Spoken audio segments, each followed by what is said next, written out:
Fala. Curiosidades aí sobre drogas, sobre consciência, sobre o que você vê tudo isso. Seu podcast é disso, não é, Lutz? É, cara. Eu gosto muito disso, cara. Tanto que eu pensei, o que eu vou fazer lá, velho? Porque só tem os caras foda lá, mano. Não, cara, mas... Cientista, neurociência. Os caras falam, o Bock aí, inventando umas groselhas.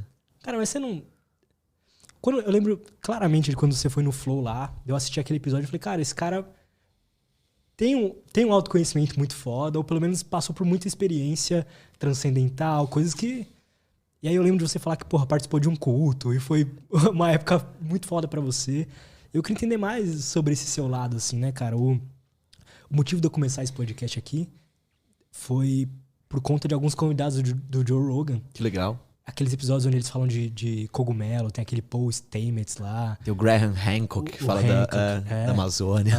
Agora tem um que é o Brian Muraquesco. Não sei se você já ouviu falar desse cara. Não, o que ele é? Ele é um estudioso, historiador, né? E aí ele identificou... Tinha uma coisa lá na Grécia que chamava mistérios eleusiásticos, uma parada assim. E aí ele queria entender por que as pessoas chegavam nesse lugar, nesse lugar secreto, saíam de lá com experiências transcendentais, saíam de lá falando que morreram e voltaram à vida. Que louco. Então, alguns daqueles filósofos, não lembro quem foi, se foi Sócrates, Platão, não lembro quem foi, passou por uma experiência dessa. E ele fica tentando descobrir o que era que essas pessoas estavam tomando ali, né? E aí, nas pesquisas dele, ele descobriu que era uma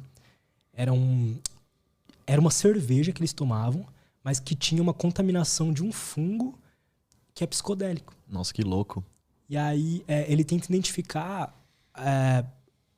E aí, nos estudos dele, ele identifica várias coisas que correlacionam o que os caras falavam que era o deus Dionísio, o que Jesus fala, o que Buda fala, e coisas muito parecidas. E parece que tudo veio de um mesmo lugar. E aí, eu me interesso muito por isso, eu já tive experiências transcendentais meditando, de sentir coisas muito fortes meditando, eu já tive em sonhos. Nunca usei cogumelo e nem ayahuasca, mas eu acho muito interessante tentar entender essa relação de, por que essas religiões todas falam a mesma coisa, todas ali, né? A maioria passou por alguma experiência muito parecida, às vezes em psicodélico, às vezes meditando. Eu queria saber a tua visão de tudo isso, como é que você enxerga essas coisas, como é que foi sua experiência com essas experiências transcendentais mesmo. Que louco. Cara, tanta coisa pra falar, né? Eu sempre fui uma pessoa que buscou, assim, bastante coisa. Eu nunca fui atrás de droga da maneira convencional, assim. Nunca fui pra balada, nunca foi essa minha busca. Eu era uma moleque que gostava de conhecer as coisas, então tinha essa busca de tomar cogumelo, ayahuasca. Na época, a Salvia divinorum era legalizada, a gente pedia pra experimentar, mas numa busca de consciência mesmo, né? De expansão de consciência. E é muito louco você pensar que... Eu tive muitas experiências de falar com seres, de conexão, de aprender muita coisa, né? Com psicodélicos. E tive algumas sacações, assim, de falar, caramba, talvez essa comunicação transcendental, ela tá a partir da desfragmentação do ego. Então, para você entrar em contato com essas consciências, você precisa desfragmentar o seu ego, né? Uma coisa, assim, tô falando uma coisa bem simbólica, mas que talvez na ayahuasca aconteça isso bem. Que, tipo, ela desmonta quem é você, assim. Sobra só o que você é de verdade, mas o que você acredita que é você, seu personagem, ele some. Você fica como se fosse pelado, assim. Como se todo mundo fosse igual e você consegue identificar mesmo. Falar, nossa, todo mundo encenando aqui uma historinha, né? Mas todo mundo no fundo é igual. Você tem essa sensação. Já tomei uma vez a ayahuasca de você olhar pra pessoa assim e você se conectar com a vida que tá dentro dela. E aí qualquer movimento que a pessoa faz, seja pegar uma coisa, você consegue saber se a pessoa esse movimento tá sendo dirigido pelo ego ou pela essência da pessoa. Se ela tá dançando porque ela tá com vergonha, se ela tá dançando pra se mostrar, ou se ela tá em contato com algo dentro dela e ela tá fazendo aquilo de forma espontânea. A espontaneidade tem a ver muito com isso, cara. A gente se sente emocionado vendo uma pessoa espontânea ou algum ato espontâneo porque ela se conectou com algo dentro dela que não é esse bonequinho que a gente conhece. Então eu acho que para conversar, talvez, com esses seres, é algo que me veio muito depois de assistindo alguns episódios também do Joe Rogan. Tem um cara que fala que para se comunicar com seres extraterrestres você tem que tomar o DMT, que a NASA fez pesquisas para se comunicar com seres extraterrestres a partir do DMT. Então eu falei, de repente eu não tô tão maluco assim. Porque é quase que uma linguagem que o personagem não entende quando você tá nessa força que a ayahuasca fala, nessas sobre essa substância, né? Vou falar da ayahuasca, porque as outras, além de não serem legalizadas muitas vezes, tipo, se alguém quiser procurar, é melhor procurar a ayahuasca, que é mais seguro dentro de um contexto religioso. Mas a informação que eu tinha, por exemplo, de um ser que apareceu pra mim, ela era telepática e em blocos, assim, tipo, a informação ela veio completa, e aí você demora uma semana pra tentar entender aquilo. Não é que alguém falou alguma coisa de forma linear, é tipo, ó, tó isso aqui. Você vê umas imagens, você entende uma coisa, e aí você fica... Meu Deus, tem que entender, conviver com isso. Não é uma fala, não é uma frase. Não é uma frase, não. Você vê umas coisas, tipo, né, você vive uma parada, você enxerga umas coisas assim que não são produzidas por você. Por isso que a galera brinca, né? Eu tomo uma ayahuasca e eu converso com outros seres. É uma planta professora, porque parece que não é do seu sistema. Né? É uma conversa que te muda, ou seja, se você tivesse como acessar aquilo sem tomar o chá, seria maravilhoso, porque seria uma autoterapia, né? O que eu tô errando? Aí você conversa com outra parte do seu cérebro que fala pra você o que você tá errando, ou onde você tá pisando. Mas normalmente quando você toma essa substância, você revive algum trauma, olha pra isso, né? Isso acontecia também, cara, na década de 70, com a respiração, né? Você falou da meditação. Então, por exemplo, o renascimento, que é uma técnica basicamente uma técnica yoga de meditação e de respiração, ela foi descoberta em 1970 e pouco, com uma comunidade hippie na Califórnia, né? Tipo, já era uma coisa feita há muito tempo, porque os yogis têm os pranayamas, que são as respirações deles, que mudam, né? Você respira e muda o que você sente.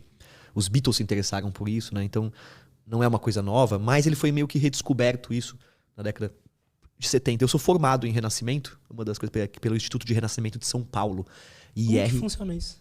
É uma técnica muito louca, né? Eu fiz esses cursos, esses retiros muitas vezes, sou muito amigo do diretor. É o Calis, que ele tá no meu podcast. Eu assisti alguns cortes. Lutz, pode roubar todos os convidados, viu? Eu fiquei muito feliz que o Luiz veio aqui. Cara, eu vou te contar uma coisa muito louca. Me conta. Quando eu comecei o podcast, eu falei assim, cara, eu quero trazer o Bock um dia. Legal. Eu já tinha pensado isso. Eu falei assim, cara, eu lembro dele no podcast falar de um cara que era xamã. Lá no Flow, você falou, o Luiz trabalhou comigo e tal. E eu nunca achei esse cara depois. Porque eu falei, pô, eu acho que seria legal trazer um xamã aqui pra trocar ideia. E aí um dia você marcou ele no Instagram. Eu falei, caralho, é esse cara. Aí eu já salvei o arroba dele e tal. Aí eu esqueci de chamar. Aí quando eu vi que ele foi no seu podcast, eu falei, caralho, eu deveria ter trazido ele antes. Mas enfim. Não, que da hora. Aí eu trouxe ele, cara. E foi muito foda. O cara é foda, cara. E ele é o cara perfeito pra fazer um ritual. Porque cara, ele me deu um abraço. Que depois eu fiquei, caralho, o melhor abraço que eu já... Não sei, ele passou alguma coisa, ele tem alguma energia diferente. Porque ele é um cara que tá muito comprometido em cuidar dos outros mesmo, assim, cara. Pô, eu já tive problema de indicar uma amiga pra ele, dele levar ela pra casa, pra passar uma semana com ele, com a filha dele. Tipo, mano, ele tá muito comprometido em ajudar as pessoas. Então isso é mó legal, é difícil, né? É um cuidador mesmo, o Luiz, tá ligado? E aí eu acho mó legal dar essa mídia pra ele. Porque tanta gente... Bombou ele, cara. Cara, ele foi assim, ele falou que uns 4 ou 5 rituais de ayahuasca encheram só de gente que eu indiquei, que foram por mim. Que foda, cara. E que a galera agradeceu. Então eu falei, nossa, eu acho que... Assim, eu sei o potencial que tem essa parada. Então, caralho, eu devo ter transformado a vida de muita gente mesmo, sem nem saber, que da hora, né? Mas, então, voltando a esse assunto de você toma, então, de alguma forma, seu ego se desfaz. Então... Você tava falando do cara da respiração. Perfeito. Olha, eu já tava indo para outro assunto. Da respiração em 1970, os caras descobriram, eles faziam uma experiência que era colocar as pessoas meditando numa banheira. Eles ficavam na banheira tomando banho juntos. Né? Bem coisa de hippie. Faziam um teste com tudo. A água bem quente, assim, na banheira, né? Passava um tempo na banheira, 1 hora na banheira. E aí, sabe quando você começa a sentir, falando, nossa, velho, eu vou passar mal, preciso sair da banheira, cara, tô com muito calor. E os caras, não, vamos ficar mais pra ver o que acontece? Tipo, bem coisa de hippie testando, né, os limites da consciência. Vamos ficar mais? Vamos. Um cara ficou um pouco mais do que podia, tipo, 15 minutos a mais, tá ligado? Do que eu tava aguentando. Todo mundo saiu da banheira, ele ficou. E ele reviveu o nascimento dele. Perfeito, assim. Ele começou a ver ele nascendo, ele viu a enfermeira, ele viu o nascimento, ele viu fatos, né, absurdos. Aí os caras falaram, não é... Ele falou, eu revivi o nascimento. Não é possível, vamos fazer isso, vamos tentar. Aí começou a pegar as pessoas na banheira, deixar água quente pra ver quem que voltava pro nascimento. E aí de 20 pessoas, umas 4 voltavam pro nascimento. Olha essa história. E aí começaram a chamar essa técnica de renascimento. Tá, então tem alguma coisa aí que a gente bota as pessoas na banheira e elas voltam. Aí eles começaram a fazer de todos os jeitos possíveis. De pé, deitado, sentado, com 2 pessoas, com uma, pra tentar entender o que era. Porque realmente algumas pessoas estavam voltando e voltavam a ver seu nascimento e ainda davam características de que estavam vendo o nascimento real mesmo, de quem era enfermeira, de como funcionava, um negócio muito, muito louco. E em uma das experiências, eles começaram a fazer com máscara e snorkel. De tipo, ficar deitado bem relaxado na banheira, assim, quente, tá ligado? E aí, por observação, eles entenderam, sacaram, ouvindo o snorkel, que a técnica não tava na banheira quente, mas estava na respiração. Que a banheira quente induzia um estado de respiração que te levava a reviver o nascimento. Isso, quem fez foi o Leonardo de Oro, que é o precursor do Renascimento. Quando eles descobriram isso, então eles começaram, beleza, então vamos ver qual que é da respiração. E aí conseguia isso, então, ver que não tinha nada a ver com a banheira, que era a respiração, e que dava pra fazer isso em qualquer lugar. E aí, então criou essa técnica de renascimento, que é uma respiração que muitas pessoas voltam pro nascimento. Depois, quando começou a se pesquisar isso pra caramba, né, fazer isso muitas vezes, começaram a perceber que você não voltava só pro renascimento. Tanto que hoje em dia também muita gente nem chama de renascimento, chama de respiração consciente. Você volta pra algum trauma. Às vezes também, às vezes não. Às vezes você tem um sonho lúcido, às vezes não acontece nada. Mas com muita gente você volta a reviver um trauma. Então é muito louco. Quando você deita uma pessoa, deixa ela uma hora relaxada e induz ela a uma respiração consciente, porque a nossa respiração não é consciente, né? A gente respira sem dar comando. Mas uma respiração consciente, você entra num sonho lúcido. O que eu faço? Eu, como mediador, praticamente eu vou ver você deitado respirando, vou te falar como respirar, não vou falar aqui qualquer respiração, porque não é pra fazer em casa essa respiração, a não ser que depois você já tenha um processo, um conhecimento. Eu vou colocar a mão no seu peito, você vai começar a respirar, aí eu tiro a mão, te observo, dura 1 hora mais ou menos o processo. Quando eu tenho algumas referências de quando você começar a entrar em sono, eu toco em você de leve e você volta. Então eu vou te deixar no estado entre o sono e o dormindo. Que é muito louco isso, que sua mente não ficaria sozinho. Se você faz sozinho, sem treino, você dorme.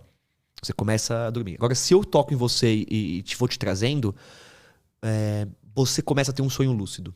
Então, assim, eu olho a pessoa tá deitada, começou o olho, ela tá entrando no sonho. Boto a mão, ela volta, ela entra, ela volta. Mano, aí você tem uma experiência muito louca. A primeira vez que eu fiz esse retiro, estava em 20 pessoas, todo mundo fez a experiência, juntou, aí, vamos conversar. O que você viu? Cara, eu virei uma salsicha, cara. Eu virei uma salsicha, o outro, assim, nem todo mundo tem uma descoberta. Tem gente que vira uma salsicha, o outro eu vi a bandeira do Brasil, aí ela pegou fogo, ela virou Jesus. Não sei, cara.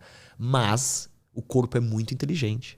E algumas vezes você revive alguns traumas. E a partir do momento que você revive esse trauma, é uma coisa muito louca, porque você passa a significar diferente aquela situação. Assim, nem é uma coisa consciente.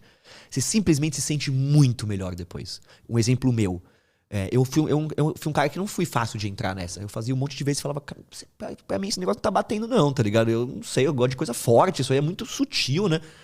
Não entendi nada. E as pessoas tendo grandes, né, revelações. Só que no retiro, no curso, você faz tipo 2, 3, 4 vezes por dia. Aplica no outro, aprende, né? Treina essa técnica. Aí depois de alguns dias, eu comecei a entrar na parada mesmo.